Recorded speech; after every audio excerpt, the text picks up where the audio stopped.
2021 में जब अफगानिस्तान पर तालिबान का कब्जा हुआ तो पाकिस्तान को लगा कि राज तालिबान का है, इसीलिए अफगानिस्तान उसके गुलाम की तरह रहेगा।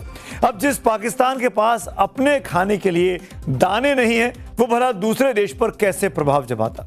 फिर दोनों देशों की सीमा पर पाकिस्तान के अंदर खैबर पख्तूनख्वा में तहरीक तालिबान पाकिस्तान की बढ़त दिलचस्पी ने पाकिस्तान को बेचैन कर दिया। उस पर से पाकिस्तान इसलिए फंस गया कि टीटीपी को तालिबान का खुला समर्थन मिला। कभी पाकिस्तान ने तालिबान को सिर पर बिठाया था, उसके आतंकवाद के कांटे को अपनी आंखों से लगाया था, लेकिन दूसरों को चुभाने के लिए भी अगर कांटे बोए जाएं तो अपने लिए भी वो कांटे ही रहेंगे, फूल नहीं हो जाएंगे। पाकिस्तान को अपना बिरादर मानने वाले तालिबान को भी जल्द ही समझ में आ गया कि पाकिस्तान एक दो मुंहा सांप है और इसके दोनों मुंह में जहर ही भरा है। इसीलिए पाकिस्तानी एयर स्ट्राइक से तिलमिलाए तालिबान ने पाकिस्तान को मटियामेट कर देने की धमकी दी है। इससे पाकिस्तान की चिंता बढ़ गई है। पाकिस्तान की दिक्कत यह है कि तालिबान के मुकम्मल काट उसके पास नहीं है, क्योंकि पाकिस्तान के आतंकी दांव पेच को तालिबान बहुत अच्छे से जानता है। पाकिस्तान कैसे आतंकवाद को हथियार बनाता है, एक वक्त में उसका टेरर पार्टनर रहने के कारण तालिबान को इसकी भी जानकारी है। तालिबान वो है जिसके कारण आखिरकार अमेरिका भी अफगानिस्तान को छोड़कर भाग गया था।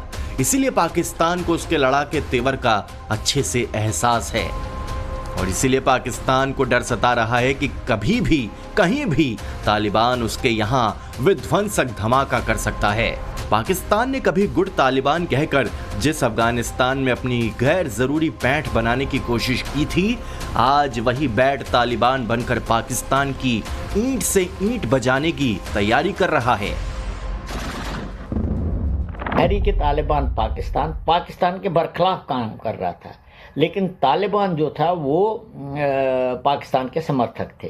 तो ये दोनों तो पक्ष बनाए थे पाकिस्तान नहीं, लेकिन उन्होंने तालिबान को गुड तालिबान बताया क्योंकि वो पाकिस्तान के समर्थक थे। और जो उस तालिबान से टूटकर जिन्होंने तहरीक तालिबान पाकिस्तान टीटीपी बनाया और जो पाकिस्तान की फ़ौज के बरखिलाफ कार्रवाई करते, उनको बैड तालिबान कहा। पाकिस्तान ने अपने आत्मसम्मान को अमेरिका और चीन के पास गिरवे रख दिया है। उसे लगता है कि दुनिया की ये दो बड़ी शक्तियां उसकी हिफाजत करेंगी, लेकिन तालिबान ने जैसी हुंकार भरी है उससे पाकिस्तान के प्राण सूख रहे हैं। अफगानिस्तान और पाकिस्तान के बीच अदावत की एक कहानी तब शुरू हुई जब 2001 में अमेरिका के अफगानिस्तान पर हमले के बाद पाकिस्तान ने वॉशिंगटन का साथ दिया था। इससे टीटीपी नाराज हो गया और उसने अफगानिस्तान का अमेरिका के साथ जाने को इस्लाम के खिलाफ माना। टीटीपी का मानना है कि पाकिस्तान सरकार और सेना सच्चा इस्लाम नहीं मानती है, तभी से उसके निशाने पर पाकिस्तान भी रहता है। वहीं टीटीपी का अफगानी तालिबान के साथ गहरे संबंध हैं, बल्कि दोनों एक दूसरे का साथ देते हैं। 2021 में अफगान में तालिबान के सत्ता में आने के बाद पाकिस्तान ने टीटीपी को निशाना बनाकर अफगानिस्तान में हमले किए। तालिबान के बदले की धमकी के बाद से ही अब पाकिस्तान में डिबेट इस बात की हो रही है कि अगर तालिबान ने हमला किया तो पाकिस्तान का क्या होगा।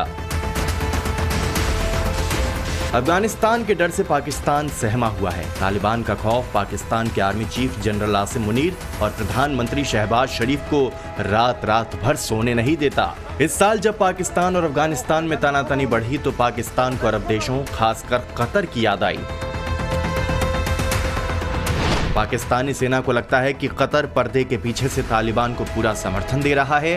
पाकिस्तान को यह भी शक है कि जिस तरह कतर से चलने वाला अल जजीरा तालिबानी हमलावरों को लड़ाका यानी फाइटर लिखता रहा है, वो बगैर कतर सरकार की मर्जी के नहीं कर रहा है।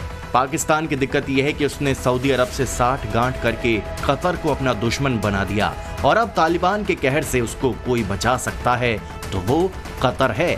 इसलिए फरवरी में शहबाज शरीफ के भागे कतर जाने के पीछे एक बड़ा कारण यह भी है कि पहले भी तालिबान और पाकिस्तान के बीच समझौता और सीज फायर कतर ने ही कराया था। पाकिस्तानी फौज ने आसिम मुनीर की सनक को पूरा करने के लिए भले ही अफगानिस्तान में हमला कर दिया, लेकिन लंबे समय से तहरीक तालिबान पाकिस्तान के लिए काल बना हुआ है। तहरीक तालिबान पाकिस्तान का जो मकसद ये है कि इस लाइन को इसको ना एक्सेप्ट करें और जो पाकिस्तान में गतिविधियां हो रही हैं टीटीपी पाकिस्तान में, फौज के ऊपर हमला कर रहा है वो इसी मकसद से कर रहा है कि उनके लोगों को राइट्स वहाँ पे मिले। जिस तरीके के हालात खैबर पख्तूनख्वा और बलूचिस्तान में हैं वो तहरीक तालिबान पाकिस्तान को एक्सेप्टेबल नहीं, और खास तौर पे खैबर पख्तूनख्वा। वैसे तो पाकिस्तान के आतंकवाद का सताया हुआ देश अमेरिका भी है। 11 सितंबर 2001 को न्यूयॉर्क में वर्ल्ड ट्रेड सेंटर पर हुए आतंकी हमले का मुख्य मास्टरमाइंड और अलकायदा का सरगना ओसामा बिन लादेन पाकिस्तान में ही छुपा हुआ था, और पाकिस्तान था कि अमेरिका को भी बरगलाता रहा कि आतंक के खिलाफ लड़ाई में वो साथ खड़ा है। दरअसल पाकिस्तान अमेरिका को भी डबल क्रॉस कर रहा था। इस बात का एहसास होने में अमेरिका को 10 साल लग गए, जब 2 मई 2011 को ओसामा बिन लादेन मारा गया। अमेरिका ने लादेन को पाकिस्तान में ही मारा था।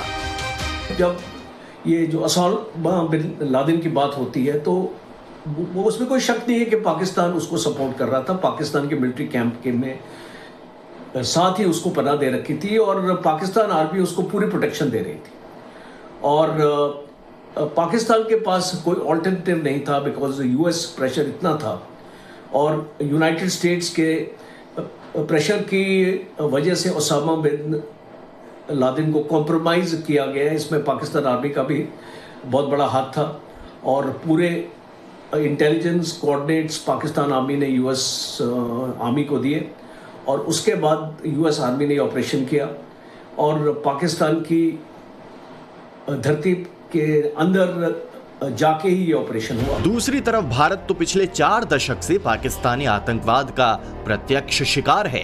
ये दूसरी बात है कि अमेरिका जैसे देशों को तब तक इस्लाम के नाम पर फैलाया जाने वाला आतंकवाद नहीं दिखा जब तक न्यूयॉर्क में उसके ट्विन टावर से आतंकी विमान टकरा नहीं गए। भारत आतंकवाद की पीड़ा को जानता है क्योंकि इसने लगातार इसे भोगा है।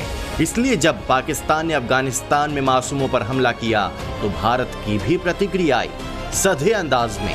भारत के इस रुख से भी पाकिस्तान की हालत खराब होगी, क्योंकि आज ऐसी कोई सरहद नहीं है जो पाकिस्तान के किसी मित्र देश से मिलती हो। भारत, अफगानिस्तान या ईरान, इन तीनों के साथ पाकिस्तान ने दुश्मनी ही मोल रखी है। उस पर से पाकिस्तान को मिर्च इस बात से भी लगती है कि भारत और अफगानिस्तान के रिश्ते पिछले कुछ समय में बहुत अच्छे हुए हैं। 2021 में अमेरिकी सेना ने अफगानिस्तान से अपना बोरिया बिस्तर समेट लिया। उसके बाद तालिबान ने राष्ट्रपति भवन से लेकर हर संस्थानों पर अपना कब्जा जमा लिया। माहौल ऐसा बिगड़ा कि तत्कालीन राष्ट्रपति अशरफ गनी को काबुल छोड़कर अमेरिका भागना पड़ा। उसके बाद तालिबान ने अफगानिस्तान में अपनी सरकार बना ली। इससे सवाल उठने लगे कि क्या पाकिस्तान अब तालिबान को अपने हिसाब से चलाएगा। उससे ज्यादा ये सवाल उठने लगा कि भारत का क्या होगा, क्योंकि अब्दुल गनी के साथ भारत के रिश्ते काफी अच्छे थे। लेकिन भारत ने तालिबान को भी साध लिया, बल्कि तालिबान उस हथियार की तरह भारत के हाथ लगा है जिससे पाकिस्तान पर उत्तरी सीमा से कंट्रोल किया जा सकता है, जहां चीन की विस्तारवादी नीतियों को रोका जा सकता है और जहां हिंदुस्तानी हितों की हिफाजत हो सकती है। इस कड़ी में जब पिछले साल अक्टूबर महीने में अफगानिस्तान के विदेश मंत्री आमिर खान मुत्ताकी भारत आए तो उन्होंने भारत के साथ रिश्तों में सहयोग का एक बड़ा सा दरवाजा खोला। भारत के साथ मुत्ताकी के रिश्तों की उस तस्वीर से पाकिस्तान जलकर कोयला हो गया। हिंदुस्तान और अफगानिस्तान के ताल्लुकात रोज बरोज आस्ता आस्ता बढ़ता है, तो ये ऐसा आस्ता आस्ता चलना, फिर वो नॉर्मल तक पहुंचना, ये हदफ है और उम्मीद है कि ये ताल्लुकात और भी बढ़ जाए। पाकिस्तान पर भारतीय उपमहाद्वीप का कोई देश भरोसा नहीं करता। पाकिस्तान के हुक्मरानों को लगता था कि तालिबान के साथ वो आतंकी कनेक्शन जोड़कर अफगानिस्तान को अपनी तरफ घुमा लेगा। उन्हें यह भी लगता था कि धर्म के नाम पर भी अफगानिस्तान उसका ही साथ देगा। लेकिन एक तो पाकिस्तान का भरोसा नहीं रहा, उस पर से अफगानिस्तान को भी अपनी रोजी रोटी देखनी है। इसलिए उसने पाकिस्तान के आतंकी और सांप्रदायिक चरित्र को नहीं, हिंदुस्तान के विकसित सपने के साथ जाना पसंद किया। और इसीलिए जब भारत में अफगानिस्तान के विदेश मंत्री आए तो वो तस्वीर पाकिस्तान की आंखों में किरकिरी बन गई। ये दर्द ट्रंप की तारीफ से भी नहीं मिटने वाला है। तालिबान इंतकाम की आग में धधक रहा है, वो बदला लेना चाहता है। हालांकि तालिबान के पास पाकिस्तानी सेना की तरह युद्ध के हथियार और साधन नहीं है, लेकिन पाकिस्तान का कांटा निकालने के लिए तहरीक तालिबान पाकिस्तान यानी टीटीपी जैसा संगठन है। इससे साफ है कि तालिबान अगर आमने सामने की लड़ाई में कमजोर पड़ गया तो वो टीटीपी का इस्तेमाल कर सकता है। मीडिया रिपोर्ट्स के मुताबिक अफगानिस्तान की तालिबानी सेना के पास 3 तरह के हथियार हैं। एक तो पूर्व अफगानी सेना के हथियार और साजो सामान, दूसरे वो हथियार जिन्हें अमेरिका और दूसरी विदेशी सेनाओं ने अफगानिस्तान को छोड़ते समय वहीं छोड़ दिया था, और तीसरे वो हथियार हैं जिन्हें तालिबान ने अपने कनेक्शन और ब्लैक मार्केट से हासिल किया है। करीब 20 साल तक अफगानिस्तान में घेराबंदी के दौरान अमेरिका ने 16 लाख से ज्यादा हथियार मुहैया कराए थे। इनमें से करीब 10 लाख हथियार तालिबान के हाथों में चले गए। आज अफगानिस्तान के पास AK-47, अमेरिकी M16, M4, M29 जैसी लाइट मशीन गन हैं। इनके अलावा अफगानिस्तान के पास 122 mm की होवित्जर बंदूकें और मोर्टार भी हैं। मिसाइलों की बात करें तो लूना मिसाइल के साथ ग्रेड रॉकेट लॉन्चर, मिलान एंटी टैंक मिसाइल और ऑर्गन जैसी मिसाइलें भी हैं। इनमें 35 किलोमीटर तक फायर करने की क्षमता है। लेकिन ऐसे लड़ाकू हथियारों से ज्यादा तालिबान को अपने गुरिल्ला युद्ध पर ज्यादा भरोसा दिखता है। अमेरिका, नेटो और अफगानिस्तान की पुरानी सरकारों के खिलाफ 2 दशकों तक लड़ाई लड़ने के कारण तालिबान को गुरिल्ला युद्ध का अच्छा खासा अनुभव है। इस अनुभव और ताकत के कारण भी पाकिस्तान घबराया हुआ है। पाकिस्तान ने तालिबान को पैदा किया। तालिबान एक प्लूरल वर्ड है तालिब का। तालिब का मतलब है स्टूडेंट्स, और इन स्टूडेंट्स को उन्होंने पेशावर में ट्रेन किया, और ये काफ़ी एक मजबूत संगठन बन के इन्होंने पाकिस्तान ने उनको अफ़गानिस्तान में भेजा, और अफ़गानिस्तान में तालिबान की हुकूमत पैदा हो गई। पाकिस्तान इस बात से भी घबराया हुआ है कि उसके कब्जे वाले जम्मू और कश्मीर में भीषण खूनी संग्राम छिड़ा हुआ है। जॉइंट अवामी एक्शन कमेटी यानी जैक और पीओजेके के कठपुतली सरकार के बीच बड़ा विवाद अब सीधे आर पार की जंग में बदल चुका है। पाकिस्तान के कब्जे वाले जम्मू कश्मीर में मात्र 2 दिनों में 100 से ज्यादा लोगों की मौत हो जाने से जनरल असीम मुनीर की फौज घुटनों पर है। उस पर से पीओजेके के लोग डर नहीं रहे हैं। ऐसे में प्रधानमंत्री शहबाज शरीफ को समझ नहीं आ रहा कि बलूचिस्तान बचाएं, खैबर पख्तूनख्वा संभाले या पीओजेके को हाथ से जाता हुआ देखें। पीओजेके से याद आए कि भारत पहले ही साफ कर चुका है कि पीओजेके भारत का अभिन्न अंग है। जिसको जो बोलना है वो बोले। इस सदन में बोला हुआ शब्द इतिहास बनता है। मैं आज फिर से कहना चाहता हूं, पाक ऑक्यूपाई कश्मीर भारत का है, हमारा है, और हमसे कोई नहीं। पीओके अपने आप आएगा, चिंता क्यों करते हैं? पीओके में डिमांड होने लगी। आपने सुना होगा 1-2 बार कुछ लोगों ने नारेबाजी की थी। 5 साल पहले एक बार इंडियन आर्मी को कश्मीर वैली में मैं संबोधित कर रहा था एक कार्यक्रम को। उस समय ही मैंने कहा था कि पीओके को आक्रमण करके हड़पने की जरूरत नहीं पड़ेगी। वो तो हमारा पड़ोसी है ही, वो हमारा है ही पीओके। और पीओके के लोग स्वयं ये कहेंगे कि मैं भी भारत हूं, और वह दिन आने वाला है। नियंत्रण रेखा के उस पार पाकिस्तान के कब्जे वाला जम्मू कश्मीर की हालत इतनी खराब है कि वहां के लोग जब भारत की तरफ नजर डालते हैं तो उनके अंदर ये भाव होता है कि काश हमारे ऊपर बेरहम पाकिस्तानियों का कब्जा नहीं होता।